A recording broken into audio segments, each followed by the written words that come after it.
So when it comes to the Sonic franchise, it looks like Paramount is going all in, and it looks like Sonic 4 has already been greenlit. The pre-production is already going on. This movie is going to be releasing in 2027, Sonic 4. They know that they've got a gold mine on their hands. Every single movie that they've produced and that's come out, the box office increases, the critic score, the audience score, everything is just increasing up and up and up with every movie that comes out. People are beginning to fall in love with these characters, this franchise, and they've got a massive cinematic universe here on their hands, and they're just going full steam ahead, and it's great. I literally just came out of watching Sonic 3 yesterday. I did my out of the theater reaction, and I did my full review of Sonic 3. I'll put those both into the description down below, so check out my review, my full review, and my initial reaction to Sonic 3 if you're interested in that, guys.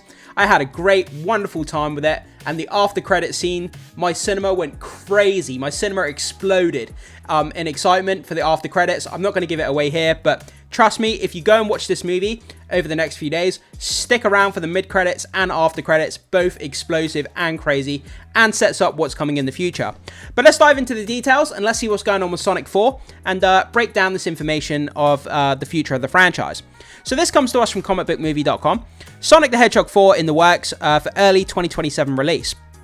So, as audiences across the globe race to theaters to check out the Blue Blur's third adventure, Paramount Pictures is moving forward with a fourth installment. Absolutely, they know this movie is going to make so much money, and they've absolutely, like I said, they've got a gold mine on their hands, and they're just doing great work with this Sonic franchise.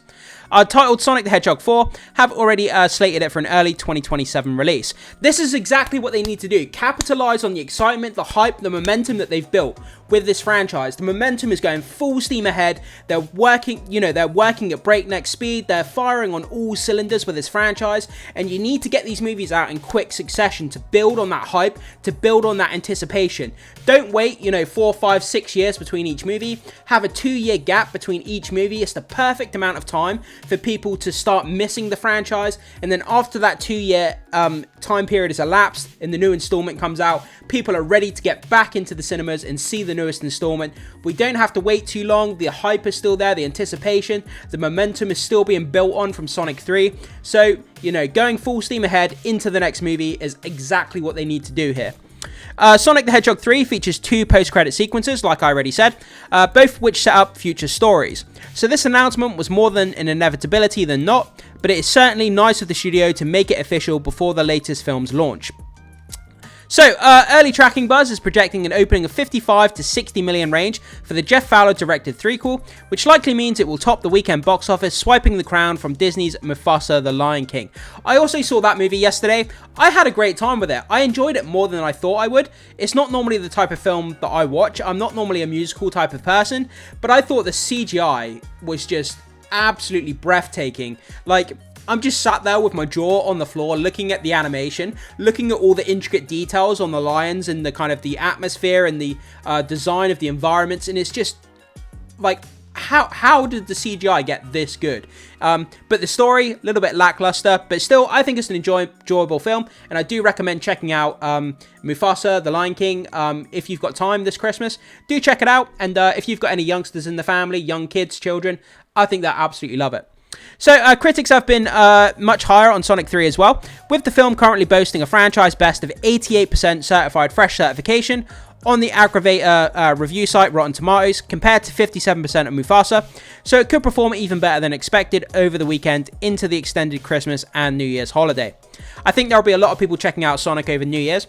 The previous 2 films were a massive hit for Paramount, with the first grossing over $320 million in 2020, and the second taking in over $405.4 million in 2022.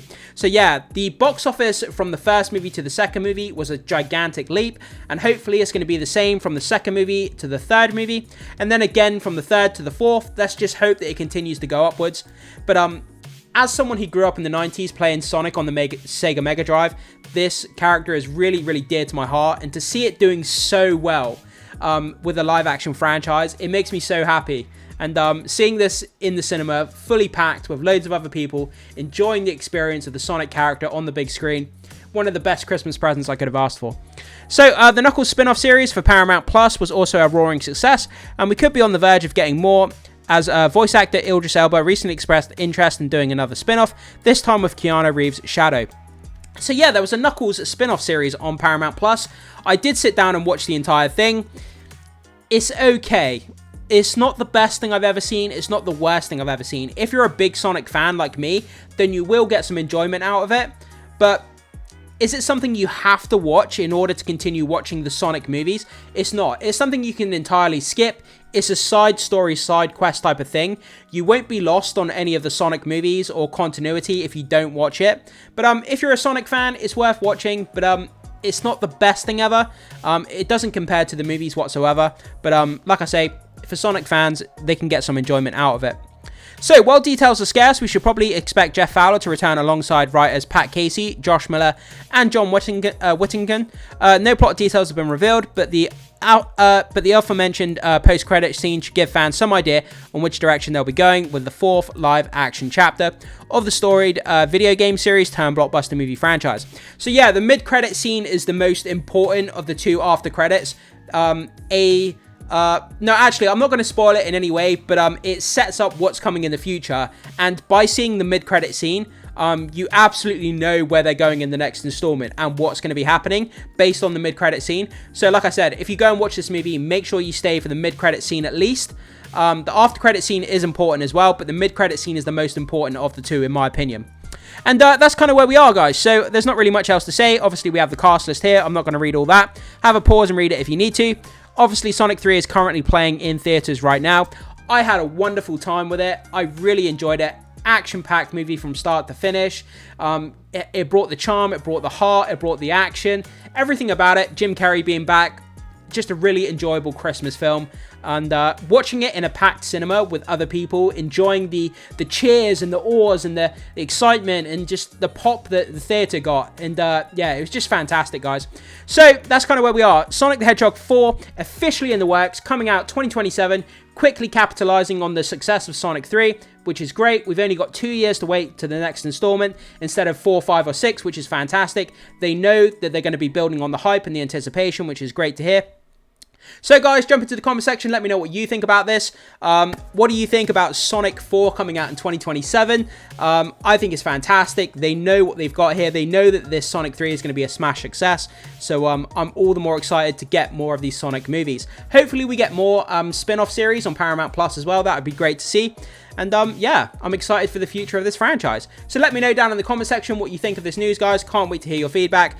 As always, make sure you hit the like and become a subscriber if you haven't already. It goes a long way to supporting the content, so I'd really, really appreciate that. And I will see you in the next video.